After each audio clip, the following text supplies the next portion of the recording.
Hello അങ്ങനെ നമ്മുടെ പവിത്രം പുതിയ പ്രൊമോയില് വേദ പെട്ടെന്ന് ഇങ്ങനെ എണീറ്റ് നോക്കുമ്പോൾ വിക്രത്തിനെ കാണുന്നില്ല. വിക്രം ആണെങ്കിൽ നമ്മുടെ വേദന ഒന്ന് പറ്റിക്കാൻ വേണ്ടി കട്ടിനടിയിൽ ഒളിച്ചിരിപ്പുണ്ടായേ.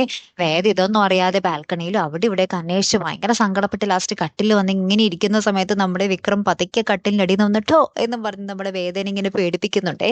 അപ്പത്തേക്കും വേദ ദേ എന്തേന്ന് പറഞ്ഞാൽ കിട്ടിയാലുണ്ടല്ലോ എന്നൊക്കെ പറഞ്ഞ് ഇങ്ങനെ വിക്രത്തിനോട് പറയുന്നുണ്ട്. വിക്രം അപ്പൊ കുറെ കിടന്ന് ഇങ്ങനെ ചിരിക്കുന്നൊക്കെയുണ്ട്. അത് ഭയങ്കര കാണാൻ രസമുള്ള ഒരു രംഗങ്ങളൊക്കെ തന്നെയാട്ടോ കൂട്ടുകാരെ. ഏറ്റവും ആദ്യം നമുക്ക് കാണുവാൻ സാധിച്ചതേ.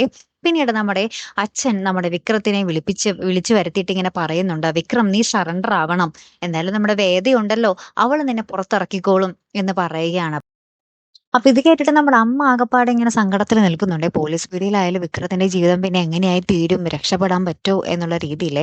അപ്പുറത്ത് പിന്നെ നമ്മുടെ വേദ, ശ്രീകാന്താണ് ഞങ്ങളുടെ ശത്രു, അതായത് സ്വന്തം ചോര തന്നെയാണ്, സ്വന്തം ചോരയ്ക്ക് നേരെയാണ് താൻ പൊരുതാൻ പോകുന്നത് എന്നുള്ളൊരു സത്യം നമ്മുടെ വേദ വിക്രത്തിനോട് വെളിപ്പെടുത്തുകയാണ്. അപ്പൊ വിക്രം ഇത് കേട്ടപാടെ തന്നെ നമ്മുടെ ശ്രീകാന്തിന്റെ അടുത്തേക്ക് പായാൻ വേണ്ടി പോകുന്നുണ്ട്.